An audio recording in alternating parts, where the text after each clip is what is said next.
Hey, how's it going, everybody? Welcome back to Art of Creation Homestead. My name is Jason, if you're not familiar with us, and we're out here in Southwest Ohio. And it's February, and it's cool. It's not too cold, but it's cool. And we're honestly getting ready for gardening season. Here in February, yes, but we're getting ready for gardening. It's the time to do so. And behind me is where we put our in-ground garden. It's got dried leaves and some chicken bedding and some other stuff that we've left up in our garden, and it's also got a lot of possibilities sitting there. Normally last couple of years we've had a tarp on the ground here to kind of keep it heated or whatever, trying to kill some bacteria that might be in there. This year I didn't do it. I felt like it encouraged some tunneling critters to stay in there and gave them a good home, and they wound up tunneling under our peppers last year. So I'm trying to discourage that, right? But what I actually want to talk about is what we normally do for this garden. It's the NPK thing, right? Nitrogen, phosphorus, K is potassium, right? So nitrogen, phosphorus, potassium.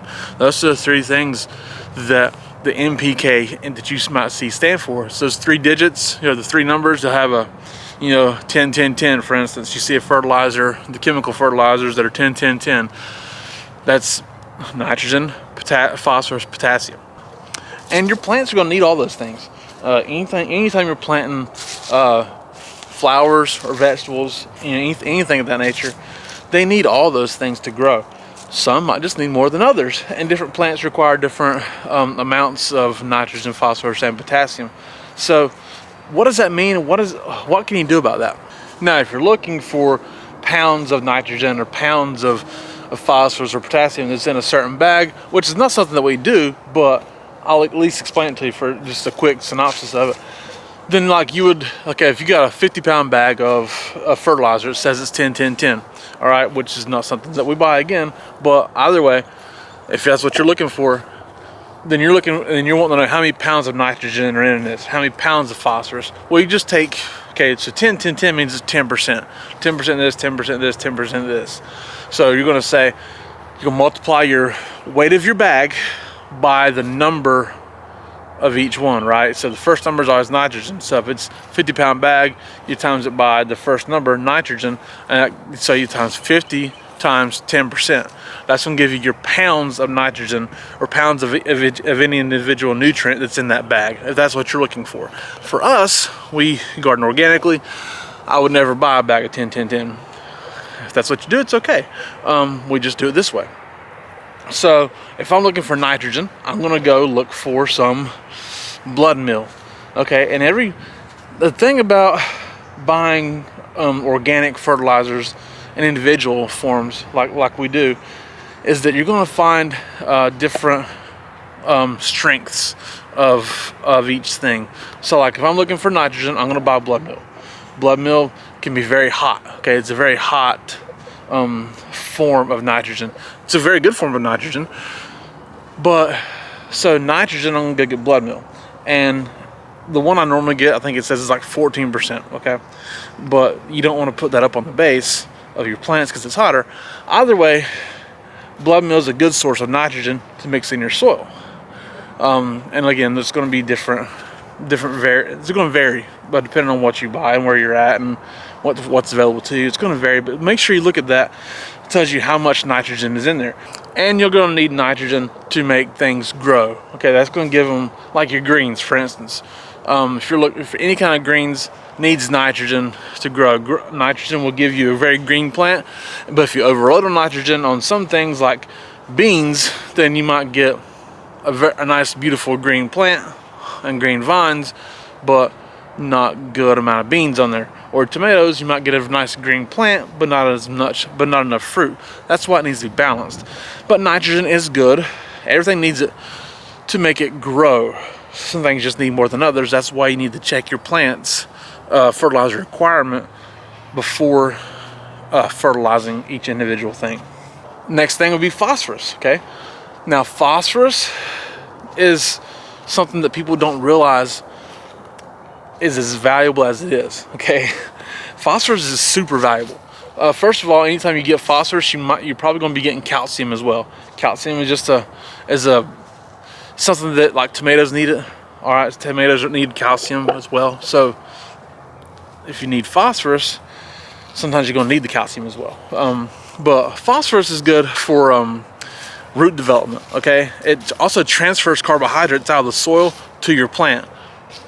So if you think about it like this, okay, if it needs root development and it transfers carbohydrates, then if you logic it out, it's going to tell you that all your root crops, all your root vegetables might need a little more phosphorus, which is true. So all your root crops, like potatoes and carrots, they're going to need a little more phosphorus. In fact, a lot of times people are going to say that fertilizer requirement for something like potatoes would be 5, 10, 10. You know, double phosphorus, double potassium than the nitrogen. Because on potatoes, nitrogen will give you a nice green plant, and if you get a lot of nitrogen, it's just going to be a really nice green plant and maybe not enough of actual roots there, right? So you need phosphorus for that root development, gives you a good strong plant.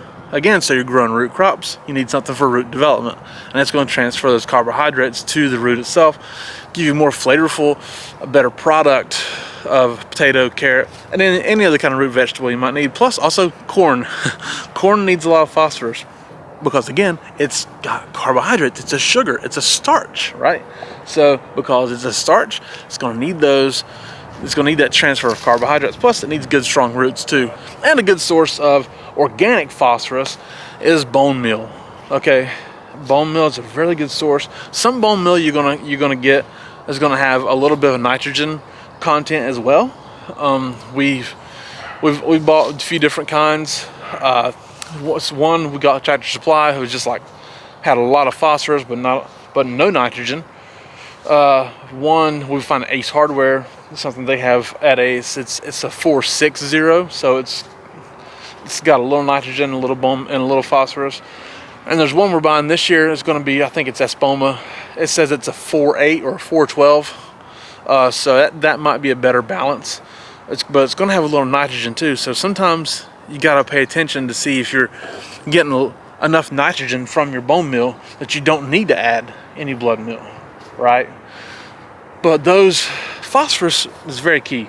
But those two, again, so you got nitrogen and phosphorus. Now the next one is potassium, or a lot of things we'll call it potash or potash. I don't know what you want to call it. Potash, potash, P-O-T-A-S-H, potash. I don't know.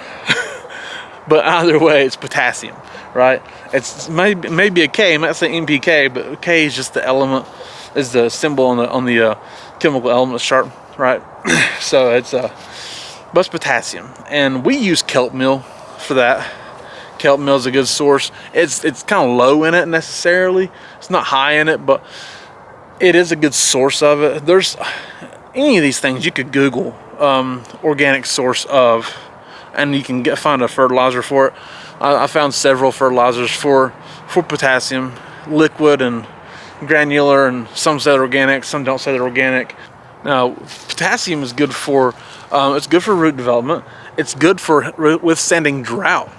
It's an interesting thing that it's good in the soil. It helps you not lose as much water, so you can withstand drought. It aids in photosynthesis.